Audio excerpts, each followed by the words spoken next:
नाज़रीन, पीर सैयद मेहर अली शाह के वालिद ग्रामी को किसने और क्यों जलाया? उन पर एक औरत से हम बिस्तरी और हमला करने का इल्ज़ाम क्यों लगाया गया? जब आप रहमतुल्लाह अलैह को जलाया जा रहा था तो कौन सा मुआवजा पेश हुआ? यही हमारी आज की वीडियो का मौजू होगा। मगर वीडियो शुरू करने से पहले अगर आप हमारे चैनल पर नए हैं तो बराए मेहरबानी हमारे चैनल इस्लामिक नॉलेज 1122 को सब्सक्राइब करें और वीडियो को आखिर तक देखिएगा।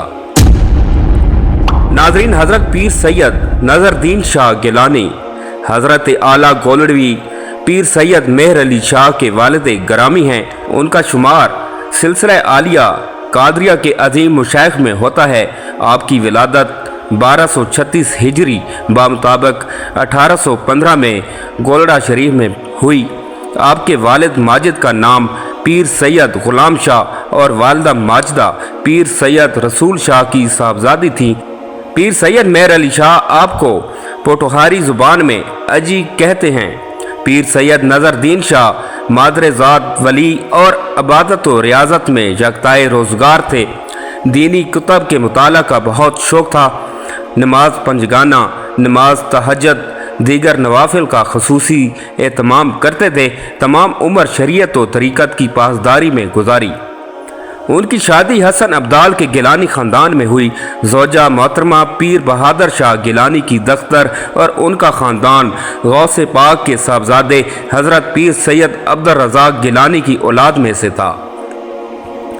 सैयद नज़रुद्दीन शाह अपने मामू हज़रत पीर सैयद फजल के दस्त हक परस्त पर बैत से मुशर्रफ हुए। सैयद नज़रुद्दीन शाह इंतहाई बुलंद औसाफ हमीदा के हामिल और बातनी तसर्रुफ़ात के मालिक थे। उनकी तबीयत में गरीब परवरी, मजलूमों की हिमायत का जज्बा बदरजाए मौजूद था। किसी की तकलीफ़ को बर्दाश्त ना कर सकते थे। बड़े से बड़े जाबर शख्स की ज़्यादती और शिकायत पर फ़ौरन उसके खिलाफ डट जाते और मजलूम का हक दिलवा कर रहते थे। आप जिस मस्जिद में महव इबादत और मुताला कुतब में मसरूफ़ रहते थे उस मस्जिद के करीब सिखों का महल्ला था, जहां किलादार की एक रिश्तेदार लड़की बदचलनी के इल्ज़ाम में हामला पाई गई। उस मौका से फ़ायदा उठाते हुए एक मकामी मुखालिफ जो किलादार का मोतमद ख़ास था और आपके ख़ानदान की रोज़ अफजों इज़्ज़त शोहरत से हसद रखता था, उसने किलादार से कहकर ये इल्ज़ाम आप पर लगा दिया। किलादार ने बग़ैर सबूत व शहादत के सैयद नज़रुद्दीन शाह को गिरफ़्तार करवाकर ज़िंदा जलाने का हुक्म दे दिया। उस बेअसल इल्ज़ाम और सज़ा के ख़िलाफ़ कुर्ब व जवार के मुसलमान सरापा एहतजाज बन गए और मुसलमानों का एक वफ़द किलादार से मिला और उसको अपने इरादे से बाज रहने को कहा। किलादार ने कहा, ठीक है, मैं तुम्हारी बात एक शर्त पर मान लूँगा कि बज़ात खुद सजादा नशीन पीर फजलुद्दीन शाह दरबार में मेरे पास तशरीफ़ लाकर मुझे यकीन दिलाएं कि ये बेगुनाह हैं तो मैं छोड़ दूंगा। जब लोग ये पैगाम लेकर पीर फजलुद्दीन शाह के पास गए तो उन्होंने फरमाया कि मैं किसी कीमत पर सिख किलादार के पास नहीं जाऊंगा और फरमाया कि किलादार से कह दो कि उसे ज़िंदा जला दो। अगर ये गुनाहगार है तो हमारे लिए इसका जल जाना ही बेहतर है। सदा की मुकर्रर तारीख से एक दिन पहले करीबी मवाज़ियात के मुसलमानों ने जमा होकर किलादार का मुकाबला करने का फ़ैसला कर लिया, मगर आपके मामू ने तमाम मवाज़ियात में अपने नुमाइंदा भेजकर इतला कराई कि जो कोई भी ऐसा कदम उठाएगा उसका हमारे साथ कोई ताल्लुक़ वास्ता ना होगा। बड़े पीर साहब का पैगाम सुनकर लोग खामोश हो गए। सदा वाले दिन अलल सुबह ही हज़ारों अफराद मर्द व ज़ान मुसलमान किला के बाहर जमा हो गए। इस किला के खंडरात शहर से मगरब की जानिब कुछ दूर नदी के किनारे अब तक मौजूद हैं। औरतों ने आहो बका करते हुए अपने ज़ेवरात का ढेर लगा दिया और कहा कि हमारे पीरजादे को ज़ेवरात से तोलकर जुर्माना वसूल कर लो, मगर उन्हें रिहा कर दो। मगर शेख किलादार अपने फ़ैसले पर डटा हुआ था। उस ज़माने के दस्तूर के मुताबिक इबरत आमा के लिए सज़ाए मौत शारे आम पर सबके सामने दी जाती और एक खुली जगह पत लकड़ियों का बहुत बड़ा ढेर लगाकर चिता तैयार की गई और किलादार की फौज ने उसको घेरे में ले लिया। ये बुध का दिन था कि उस रोज़ पीर सैयद नज़रुद्दीन शाह को हज़रत गौसे आज़म दस्तगीर की ज़ियारत नसीब हुई, जिन्होंने फरमाया कि चिता पर जाने से पहले गुस्ल करके घर में जो नया कपड़ों का जोड़ा है वो पहनकर 2 रकात नमाज नफल पढ़ लेना। जब आपको किलादार के सिपाही आग की चिता पर ले जाने लगे तो आपने उनसे गुस्ल करने और नया जोड़ा मंगवाने का फरमाया। किलादार के सिपाहियों ने आखिरी ख्वाहिश की तकमील की खातिर आपको इजाज़त दे दी। उसके बाद गुस्ल के लिए पानी भर कर दिया और घर से नया लिबास ला कर दिया जो आपने गुस्ल करके ज़ेबतान किया और 2 रकात नमाज नफल अदा की।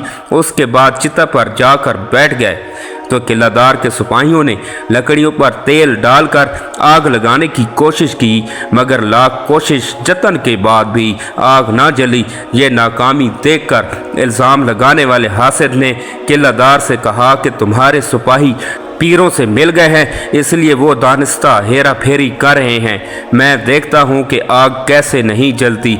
ये कहकर वो शख्स आगे बढ़ा और उसने आपके कपड़ों और घुंघरियाली जुल्फ़ों पर बहुत सा तेल डाला और एक बर्तन में खुश्क बनोले डालकर जलाए। जब उस बर्तन में शोले बुलंद होने लगे तो उस बर्तन को आपके कपड़ों और बालों के नीचे रख दिया। आग के शोले आसमान की तरफ लिपक रहे थे और शोलों की हरकत से आपके बाल लोगों को हवा में उड़ते हुए नज़र आने लगे। आपका जिस्म और कपड़े तो दरकिनार, आपके बालों ने भी आग के असर को महसूस नहीं किया। जब इस बदज़न ने ये माजरा देखा तो उसने जलते हुए बर्तन को आपके तेल में शराबूर कपड़ों पर उल्टा दिया, मगर वो भी आपको तकलीफ़ दिए बगैर लकड़ियों पर गिरे और बुझ गए। ये तमाम माजरा देखकर लोगों ने आपकी बेगुनाही का शोर मचा दिया और किलादार ने हुक्म दिया कि मुखबिर को गिरफ्तार करके चिता पर जलाया जाए। किलादार खुद गले में कपड़ा डालकर आपके सामने दस्त बदस्ता खड़ा हो गया और माफ़ी मांगने लगा और कहने लगा कि मैं तस्लीम करता हूँ कि आप वाकई बेगुनाह हैं और ये मेरी गलती है कि मैंने इस बदज़न के कहने पर आपके साथ इतना बड़ा जुल्म किया। एक तरफ ये खेल जारी था कि दूसरी तरफ आपके मामू बार बार आदमी भेजकर आपके हालातों बाखबर हो रहे थे। जब उनको ये मालूम हुआ कि मुखबिर गिरफ्तार हो गया है और किलादार माफ़ी के लिए हाथ बांधे खड़ा है तो आपने फ़ौरन पैगाम भेजा कि सैयद नज़रुद्दीन शाह से कह दो इस शख्स को माफ़ कर दो। पैगाम पहुंचने से पहले ही सैयद नज़रुद्दीन शाह से कहा, मैं उस वक्त तक चिता से नहीं उठूँगा जब तक मुझ पर इल्ज़ाम लगाने वाले को माफ़ नहीं कर दिया जाएगा। जब किलादार ने मुखबिर को माफ़ कर दिया तो आप नीचे उतर आए थे। खुदा की शान, उस वाक़े के बाद जल्द ही 1848 में पंजाब से सिखों की अमलदारी का तख्ता उलट गया और पंजाब पर अंग्रेज़ों की हुकूमत का कब्ज़ा हो गया। उस वाक़े के बाद आपका तमाम उम्र मामूल रहा कि हर बुध के रात को गुस्ल ज़रूर फरमाते थे और मुतल्लिकीन को भी बतौर वजीफ़ा बराए हल मुश्किलात बताया करते थे। नाज़रीन, हज़रत पीर सैयद नज़रुद्दीन शाह की विसाल 90 बरस की उम्र में 24 रजब 1324 हिजरी बामुताबिक 1905 को गोलड़ा शरीफ में हुआ। आपकी वसीयत थी कि मेरे विसाल के बाद मेरी कब्र पर रोज़ा ना बनाना और मुझे मस्जिद के करीब दफन करना ताकि अज़ान की आवाज़ आती रहे। चुनांचे आपकी वसीयत के मुताबिक दरबार आलिया गोलड़ा से मलहक्का मस्जिद के मुत्तसिल मदरसे की वसी इमारत के अंदर आपको दफन किया गया। आपका मज़ार शरीफ आज तक मरजा खलाइक है। आप रहमतुल्लाह अलैह का उस मुबारक हर साल 24 रजब को दरबार आलिया गौसिया महरिया गोलड़ा शरीफ इस्लामाबाद में मनाया जाता है। मोहतरम नाज़रीन, उम्मीद करता हूँ कि आपको हमारी आज की नई वीडियो अच्छी लगी होगी। अगर आपको हमारी आज की नई वीडियो अच्छी लगी है तो हमारे चैनल इस्लामिक नॉलेज 1122 को सब्सक्राइब करें और साथ ही लगे बेल आइकन के बटन को भी प्रेस कर दें ताकि हमारी हर नई आने वाली वीडियो आप तक बर वक्त पहुँचती रहे। अल्लाह पाक आपका हामी और नासिर हो। अल्लाह निगहबान।